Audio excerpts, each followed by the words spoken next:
Hi hello കൂട്ടുകാരെ, എല്ലാവർക്കും നമസ്കാരം. അപ്പം ഞാനിന്ന് ഒരു ലഞ്ച് വീഡിയോ, എൻ്റെ മോൻ്റെ ലഞ്ച് വീഡിയോ ഒന്ന് ഇടാമെന്ന് വിചാരിച്ചേ. ഉച്ചയ്ക്ക് കൊണ്ടുപോകണതേ. അപ്പോൾ ഇന്ന് കിഴങ്ങ് ഫ്രൈ ആട്ടോ, പൊട്ടറ്റോ ഫ്രൈ ആണ് ഇന്ന് ഉണ്ടാക്കുന്നത്. അത് ഭയങ്കര ഇഷ്ടമാണ്. മറ്റേ കറി വയ്ക്കുകയോ മെഴുക്കുവരട്ടിയൊന്നും ചെയ്യണത് മോന് ഇഷ്ടമല്ല. അപ്പോൾ പൊട്ടറ്റോ ഫ്രൈ ആക്കാമെന്ന് വിചാരിച്ചു. അതിങ്ങനെ നീളത്തിലരിയണം. എന്നിട്ട് മുളക് പൊടി, മഞ്ഞൾപ്പൊടി, ഉപ്പും മാത്രം, വേറെ ഒരു മസാലയും ചേർക്കരുത്.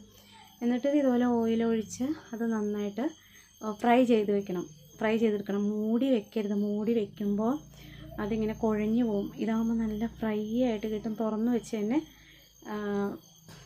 സിമ്മിലിട്ടിങ്ങനെ മുരിയിച്ചെടുക്കണം. പിന്നെ ഒരു മുട്ടയും കൂടി പൊരിക്കാമെന്ന് വിചാരിച്ചു. പൊട്ടറ്റോ ഫ്രൈയും മുട്ടയും അത് ഭയങ്കര ഇഷ്ടമാണ് ലഞ്ചിനായിട്ട് കൊടുക്കണത്. ഒരു അച്ചാറും കൂടി ഉണ്ടെങ്കിൽ സൂപ്പറാണ് കേട്ടോ.